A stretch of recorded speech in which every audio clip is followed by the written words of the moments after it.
It's good. No, to good. know Good guy. Yeah. Yeah, we're good. Yep. Yep, let's do it. Ready for the end this one?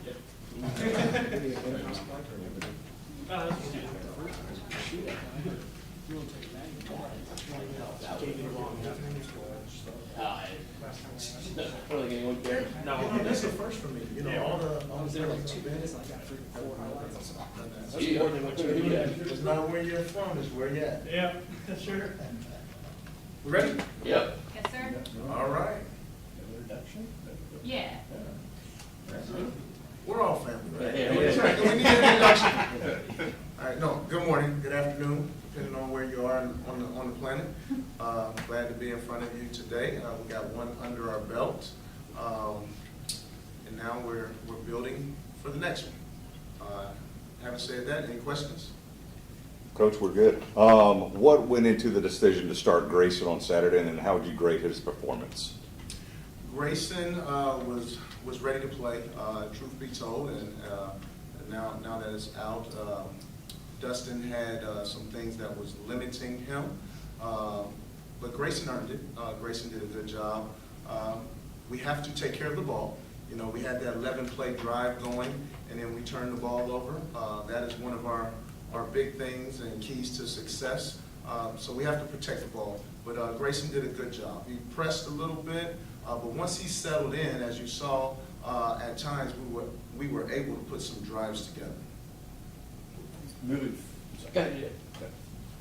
Look at it. So moving forward now, Dustin, Grayson, I mean, is Dustin healthy enough to play this week? What's his status? Dustin is healthy, but Grayson will be the starter this week.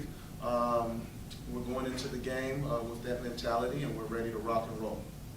I think I saw a stat that the FCS teams were like 0-42 this week against FBS teams. Is it just so much harder to win now with transfer portal, with your best type players just jumping to that FBS level because they can? Did you realize it is harder to win now as an FCS program?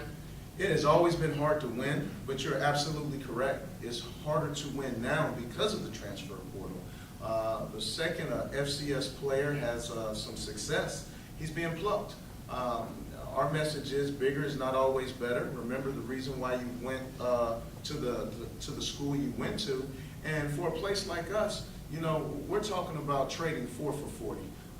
It is our objective to train and prepare these men for the 40 years after the 4 years in college. You just kind of touched on kind of the long drives that you had, the outcome being what it was. What positives, besides kind of the long drives, do you take away from Saturday? Well, there are a lot of positives from Saturday. There's a lot of things that, let's just say, are not sexy. Things such as during a timeout, how far do you go on the field? Where do you want your guys who need water to stand? Such as on the sideline, how far you're back, pre-game meal, post-game meal. There's a lot of things that go into that, and we can talk about it, we can replicate it, we can do it, but until they actually get under the gun, that's when the learning happens. So we're very positive to get that get our feet wet, and doing it on the road makes it even better. I think being at home this week, we'll be settled in and we'll be ready to rock and roll. Yeah, first game, just talking about, getting people's feet wet. Some people you might have seen step up. Anyone surprise you, or anyone that really stepped up that maybe you weren't expecting? You know, it's funny, so I get a question weekly, seems like it. Does anyone surprise you? So far, no, because I know my team, and I know what they're capable of, and I know what we're asking them to do and what we're trying to get them to do, and the standard is the standard, and we want them to meet that standard. So no, there were not any surprises from that standpoint. A lot of coaches like to say, you're never as good as you look when you win. You're not as bad as you look as you lose. What did you take out, though, specifically on the field, positives that maybe from the sideline you didn't notice? Positives. Going back to offensively, the drives we were able to put together. Georgia Southern, as you know, being an FBS program, they have some mismatches, right? When we're playing against teams of our caliber, from a height, weight, size, speed, explosive standpoint, and we were able to put some drives together and push some guys around at times that, you know, conventional wisdom says that you can't. You know, you look at the defense and the progress they made. Once they realized the speed of the game, and that's what, you know, we were preaching to our young men earlier in the week. This is going to be speed like you've never seen before. You know, we gave up 14 points in the first quarter, 10 in the second quarter, 7 in the third quarter. Well, fourth quarter, we gave up 3 points. So we're building. And it's that old adage, you know, being down here in the deep south, you know, whether we're cooking in a crock pot or we're going to cook that pig all night long, it takes time, right? We're in a microwave society, and people want what they want right now. But that's not how we're going to build this program. The administration has our backing. The athletic director has our backing. We are trying to build a program and not a season. That being said, as you play a team that is at your level this week, are there different expectations coming in? And when you look at them, what do you have to do? Obviously, they were a pretty tough team last year. What do you have to do against Campbell to beat them? So let's understand this. The expectation is always to win. So the expectation is not different week to week. The expectation is to win. Now, you look at universities like Campbell, all right? The NIL, the portals, the cost of attendance is filtering down to FCS.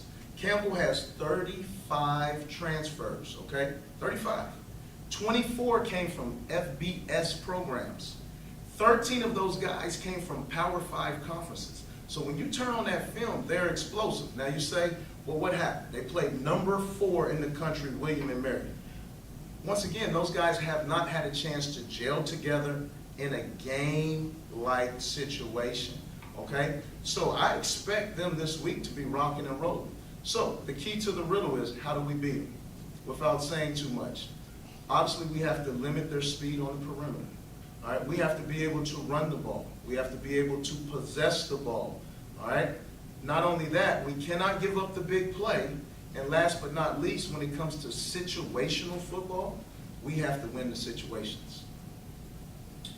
Going off the transfers, you have a transfer from Campbell. Do you reach out to Dervon, get some intel about the Camels?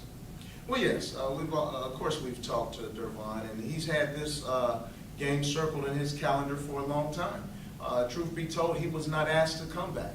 So it's not like he decided to transfer. They didn't want him.